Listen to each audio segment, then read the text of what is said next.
ये कहानी दोस्तों एक ऐसे आदमी की है जो गलती से 100 साल फ्यूचर में ट्रेवल कर लेता है। नई दुनिया उसके लिए कैसी होने वाली है, आज की कहानी में देखते हैं।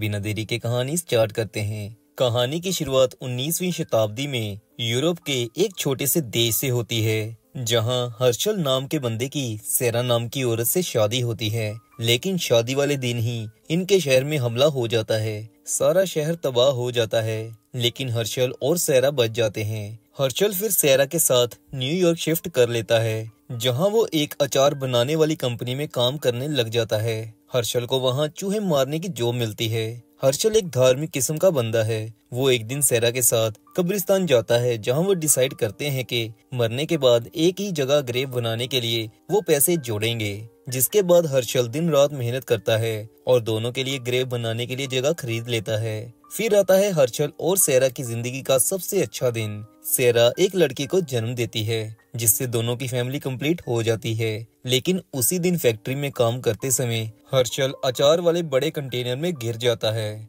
बदकिस्मती से उसी दिन शहर में बढ़ रही बीमारियों को रोकने के लिए सरकार ये फैक्ट्री बंद करवा देती है। किसी को भी पता नहीं चलता कि हर्षल अचार वाले कंटेनर में गिरा है। फिर सभी फैक्ट्री को बंद करके वहां से चले जाते हैं। दिन बीतते हैं, लेकिन हर्षल को ढूंढने कोई नहीं आता। फिर ऐसे ही समय बीतता है और 100 साल बीत जाते हैं। फैक्ट्री आज भी वैसे की वैसी ही होती है। फिर एक दिन बच्चे ड्रोन से खेलते खेलते ड्रोन को फैक्ट्री में ले जाते हैं, जहां वो अचार वाले बड़े और पुराने कंटेनर्स को देखते हैं। बच्चे वहां जाके कंटेनर्स को खोल देते हैं, जिनमें एक में से निकलता है हर्षल। बच्चे हर्षल को देख के डर जाते हैं। हैरानी वाली बात ये थी कि हर्षल एकदम तंदुरुस्त था। जल्दी ही ये खबर पूरे शहर में फैल जाती है। इसके बाद सीन शिफ्ट होता है। हर्षल डॉक्टर्स के साथ प्रेस कॉन्फ्रेंस में बैठा होता है। डॉक्टर प्रेस में बता रहे होते हैं कि कैसे हर्षल इतने साल जिंदा रह पाया। फिर दिखाते हैं कि हर्षल नई दुनिया में अडेप्ट नहीं कर पा रहा होता। एक दिन फिर डॉक्टर्स हर्षल के पड़पोते को ढूंढ लेते हैं। हैरानी वाली बात यह थी कि हर्षल और उसके पड़पोते की शक्ल बिल्कुल एक जैसी थी और दोनों एक ही उम्र के थे। हर्षल के पड़पोते का नाम होता है बेन। हर्षल बेन से मिलके काफी खुश होता है। फिर बेन हर्षल को अपने अपार्टमेंट में ले आता है। वैसे तो अपार्टमेंट बड़ा नहीं होता, लेकिन हर्षल जिस समय से था उस हिसाब से ये काफी बड़ा और अच्छा घर था। ये सब देख के हर्षल को बहुत प्राउड फील होता है कि उसकी अगली जनरेशन ने अच्छी मेहनत की होगी।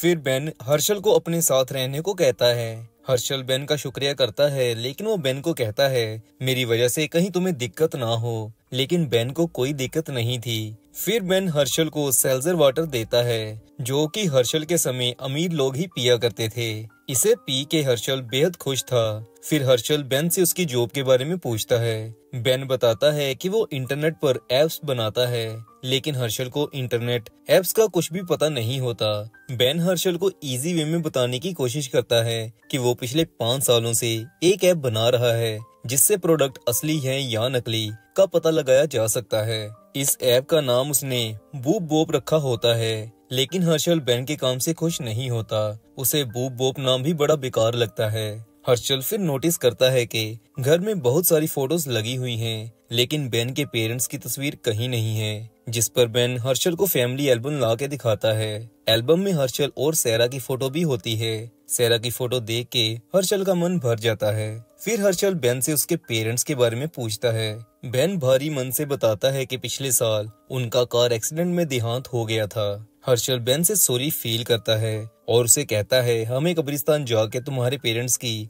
आत्मा की शांति के लिए प्रेयर करनी चाहिए। बेन वैसे तो भगवान में विश्वास नहीं करता, लेकिन हर्षल का दिल रखने के लिए वो हर्षल को कब्रिस्तान ले आता है। लेकिन जब हर्षल वहां पहुंचता है तो वो देखता है कि कब्रिस्तान की बहुत बुरी हालत हो रखी है। वहां फिर हर्षल का ध्यान सेरा की कब्र पर जाता है, जो कि बहुत ही गंदी हुई पड़ी थी। ये सब देख के हर्षल को बहुत गुस्सा आता है। कब्रिस्तान में वर्कर्स वोडका का एक बिल बोर्ड भी लगा रहे होते हैं। हर्षल ये देख के मरे हुओं को अपमान समझता है। वो बेन को कहता है कि हमें इन वर्कर्स को बोर्ड लगाने से रोकना होगा, लेकिन बेन कहता है हम ऐसा नहीं कर सकते, ये प्रॉपर्टी उनकी है। हर्षल कहता है तो हम उनसे प्रॉपर्टी खरीद लेते हैं, लेकिन बेन कहता है वो इतना अमीर नहीं है। ये सुन के हर्षल सीधा वर्कर्स के पास जाता है और उन्हें बोर्ड उतारने को कहता है। वर्कर्स हर्षल को पागल समझते हैं, लेकिन हर्षल गुस्से में वर्कर्स के साथ लड़ पड़ता है। बेन ये देख के हर्षल को रोकने की कोशिश करता है, लेकिन लड़ाई में बेन को भी चोट लग जाती है, जिसके बाद पुलिस आती है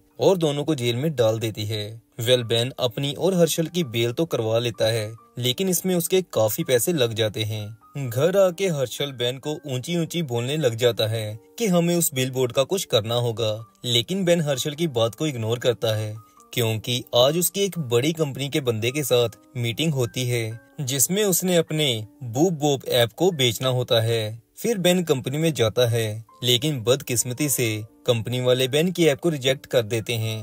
बात ये थी कि जेल में जाने की वजह से बेन का रिकॉर्ड खराब हो गया था, जिसकी वजह से कंपनी ने उसकी ऐप को रिजेक्ट कर दिया था। बेन इसका दोषी हर्षल को मानता है। वो घर आता है और हर्षल को सारी बात बताता है, लेकिन हर्षल बेन को ये बेकार ऐप छोड़ के अचार का बिजनेस करने को कहता है, जिससे बेन और भी ज्यादा गुस्से में आ जाता है। फिर वो गुस्से में हर्षल को कहता है कि आज परदादी अगर जिंदा होती तो उन्हें भी शर्म आ जाती कि उनका हस्बैंड एक बेवकूफ इंसान है। ये सुन के हर्षल को भी गुस्सा आ जाता है और वो फिर कहता है कि मैं अचार की सबसे बड़ी फैक्ट्री खोलूंगा और उस बिलबोर्ड को खरीद के वहाँ से हटा डालूंगा। हर्षल बेन को ये भी कहता है कि वो फैमिली पर धब्बा है। ये कह के हर्षल बेन के घर को छोड़ के चला जाता है। इसके बाद हर्षल नजदीकी ग्रोसरी स्टोर में जाता है और वहाँ ढेर सारे खीरे खरीदने लगता है, लेकिन जब उसे एक खीरे का रेट पता चलता है तो वो समझ जाता है कि ये खीरे उसकी औकात से बाहर हैं, जिसकी वजह से वो ग्रोसरी स्टोर से खाली हाथ बाहर आता है। लेकिन अचार तो उसने बनाना ही था। फिर उसका ध्यान डस्टबिन में पड़े कुछ खीरों पर पड़ता है, जिन्हें वो उठा लेता है। फिर वो ऐसे ही कचरे में से अचार बनाने के लिए सारी सामग्री इकट्ठी कर लेता है और बारिश के पानी की हेल्प से ऑर्गेनिक खीरों का अचार बना लेता है।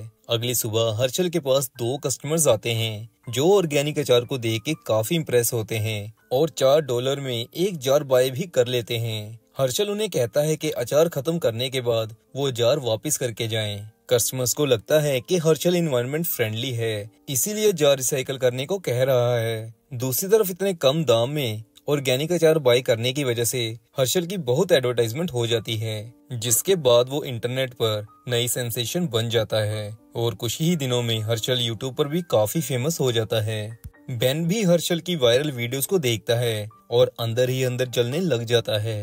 फिर बेन हर्षल का अचार का बिजनेस बंद करवाने के लिए हेल्थ डिपार्टमेंट में हर्षल की कंप्लेंट कर देता है कि उसका अचार कचरे में से बची हुई चीजों से बनता है, जिसके बाद हेल्थ डिपार्टमेंट वाले हर्षल के सारे अचार को जब्त कर लेते हैं और उस पर $12,000 का जुर्माना भी लगा देते हैं, जिससे हर्षल एक बार फिर से कंगाल हो जाता है। फिर हर्षल से मिलने उसके पहले 2 कस्टमर्स आते हैं, जो उसे उदास देख के पूछते हैं कि क्या हुआ। हर्षल उन्हें सारी बात बता देता है। ये सुन के वो दोनों हर्षल को आइडिया देते हैं और उसे इंटर्न हायर करने को कहते हैं। इंटर्न्स के साथ हर्षल को खुद अचार बेचने की जरूरत नहीं थी, इंटर्न्स ने खुद ही अचार बेच देना था।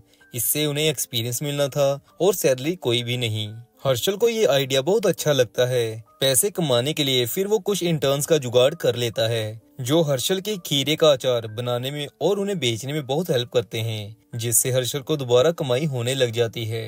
हर्षल इस बार हेल्थ डिपार्टमेंट को भी अपना अचार चेक करवाता है। वहाँ से भी उसे हरी झंडी मिल जाती है, जिसके बाद हर्षल दोबारा से पूरे शहर में छा जाता है। फिर उसके पास इतने पैसे आ जाते हैं कि जिससे वो कब्रिस्तान से वोडका का बिलबोर्ड हटवा देता है। इधर बेन हर्षल की सक्सेस से बहुत जल रहा होता है। फिर बेन को ये भी पता चलता है कि जिस कंपनी ने उसकी ऐप लेने से मना कर दिया था, अब वही कंपनी हर्षल के अचार बनाने के लिए पैसे फंड करने वाली है। उसी समय हर्षल बेन के घर अपना अचार वाला पोस्टर लेके आता है।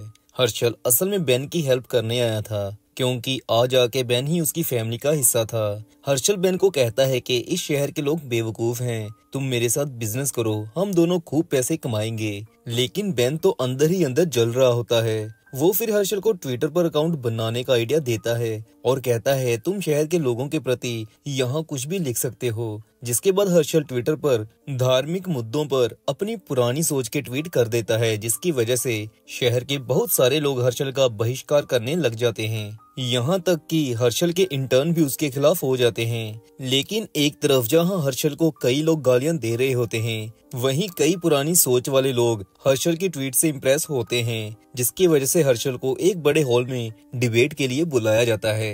बेन भी वहाँ भेस बदल के आया होता है। हर्षल यहाँ अपनी स्पीच से सभी को इम्प्रेस कर देता है, लेकिन फिर बेन हर्षल से ईसाई धर्म के बारे में पूछ लेता है। हर्षल जो कि एक यहूदी है, वो ईसाई धर्म के खिलाफ वहाँ बहुत कुछ बोल देता है, जिसके बाद वहाँ कोई भी ऐसा नहीं होता जो हर्षल को अच्छा समझे। वहाँ आए लोग फिर हर्षल को मारने उसके पीछे भागते हैं। हर्षल किसी तरह अपनी जान बचा के छुपता है। फिर न्यूज आती है कि हर्षल को इल्लीगल वे से अमेरिका एंटर होने की वजह से उसे उसके देश यूरोप में डिपोर्ट कर दिया गया है। ये न्यूज सुन के हर्षल छुपता हुआ बेन के घर जाता है और उससे हेल्प मांगता है। हर्षल वापस अपने देश जाना नहीं चाहता था। वो बेन को कहता है कि उसे किसी तरह कनाडा के बॉर्डर तक ले जाओ, वहाँ जाके वो दोबारा अचार का बिजनेस स्टार्ट करेगा। बेन मान जाता है। फिर बेन हर्षल को जंगल के रास्ते कनाडा के बॉर्डर तक छोड़ने जाता है, लेकिन रास्ते में बेन को चोट लगती है। ये देख हर्षल अपने कपड़ों से छोटी सी पट्टी पाड़ के बेन के घाव पर लगाता है। बेन था तो हर्षल का पड़पोता है, जिसकी वजह से उसे उसकी चिंता तो थी ही। फिर रात हर्षल बेन को हग करके सोता है, जिससे बेन को बहुत रिग्रेट फील होता है, क्योंकि उसी की वजह से हर्षल को देश से निकाला गया था। फिर बेन हर्षल को सब बता देता है। ये सब सुन के हर्षल को फिर से बेन पर गुस्सा आता है और वो गुस्से में बेन को मुक्का मारता है। तभी बॉर्डर पर पुलिस वाले भी राउंड लगा रहे होते हैं। उन्हें हलचल सुनाई देती है और वो जंगल में आ जाते हैं। पुलिस वाले हर्षल को देख लेते हैं और उसे पकड़ने उसके पीछे भागते हैं, लेकिन हर्षल पुलिस वालों से बचता हुआ बेन के बैग में देखता है कि शेविंग मशीन पड़ी है, जिससे वो जल्दी अपनी बियर्ड काट लेता है। फिर वो पुलिस वालों को बेन बन के कहता है कि हर्षल आगे ही बेहोश पड़ा है। पुलिस वाले बेन को हर्षल समझ के पकड़ लेते हैं। फिर उस पर केस चलता है, जहां बेन की वकील ये साबित नहीं कर पाती कि बेन हर्षल नहीं है, जिसके बाद बेन को यूरोप में भेज दिया जाता है, जहां बेचारे बेन की इंग्लिश कोई समझ नहीं पा रहा होता। बेन अपने आप को अकेला फील करता है। तभी उसे कुछ यहूदी धार्मिक जगह पर आके अपने मरे हुओं के लिए प्रेयर करने को कहते हैं। बेन जो कि नास्तिक होता है, वो इमोशनल हो जाता है और प्रेयर करने के लिए वहां चला जाता है। इधर हर्षल बेन के घर जाके देखता है कि बू बो बेन अपने माता पिता को कहा करता था जब वो छोटा था, जिसका मतलब ये था कि बेन अपने पूर्वजों को भूला नहीं था, वो उनकी याद में ऐप बना रहा था। ये सब रियलाइज करने के बाद हर्षल को बेन के लिए बुरा फील होता है। फिर वो यूरोप जाता है और वहाँ बेन से माफी मांगता है। बेन भी हर्षल से माफी मांगता है। फिर हर्षल बेन को वही तालाब के पास लेके जाता है जहाँ वो सेरा के साथ आया करता था। वहाँ बेन हर्षल को कहता है कि हम इकट्ठे काम करेंगे, मैं तुम्हारे लिए अचार बेचने के लिए ऐप बनाऊंगा। ये सुन के हर्षल बहुत अच्छा फील करता है।